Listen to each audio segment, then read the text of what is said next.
Stop thief. My trees went missing and it wasn't the beavers after all. Does our current bull market for lumber threaten to create an environment reminiscent of the widespread copper thefts during the second decade? Well, if the Tennessee Department of Agriculture reported timber thefts this past spring or any indication, it could be. Is the planning stage for that addition or new home construction project getting to be so convoluted and extreme it's beginning to resemble an episode of Doomsday Preppers?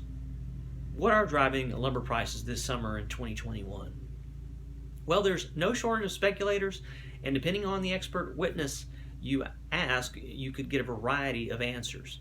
Economists and investors might say it's the government bailouts in the form of Small Business Administration, Paycheck Protection Program, or corporate tax breaks, individual stimulus, and unemployment benefits. Building materials manufacturers might say it's the industry or supply chain regulations. The builders might say it's the lack of supply or the price gouging. Top home builders are reacting by bringing operations back up to speed as quickly as possible, while their lumber orders for immediate builds strain an already intensely regulated industry with a fragile supply chain, which is still reeling from the shutdown's impact and related labor challenges. Canada supplies about 30% of lumber consumed here in the U.S., which happens to charge duties on the imported wood. The U.S. also claims Canada charges premiums because of their subsidies and stumpage fees. So that's two big reasons for higher lumber prices right there, which have yet to be resolved, by the way. Either side would likely contend the measures are there to protect the local economy and incentivize it to produce enough to sustain the country's needs.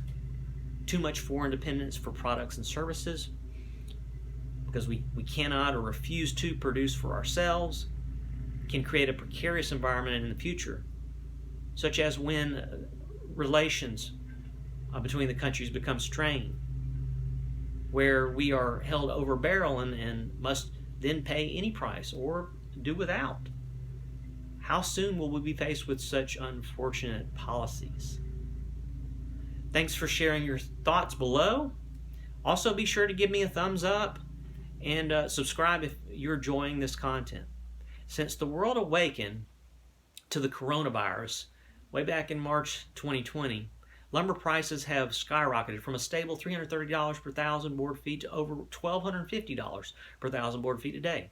Production capacity of mills are expected to continue ramping up through 2021, and as they catch up with the high volume of orders, prices are expected to normalize into 2022.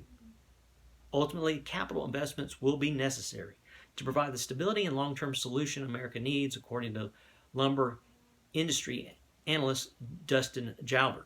Building materials conglomerates Weyerhaeuser and Georgia Pacific stocks are up slightly.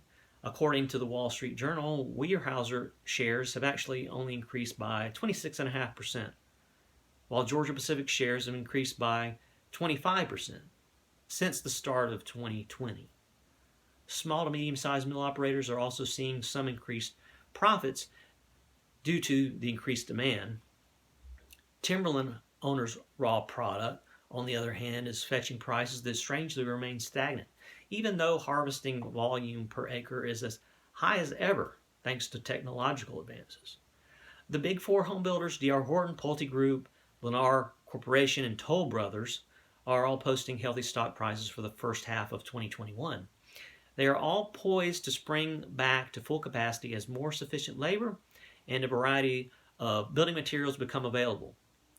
In my area, the only new homes currently available typically are pre-orders, limited to a quick visit to the site and maybe a 3D virtual tour.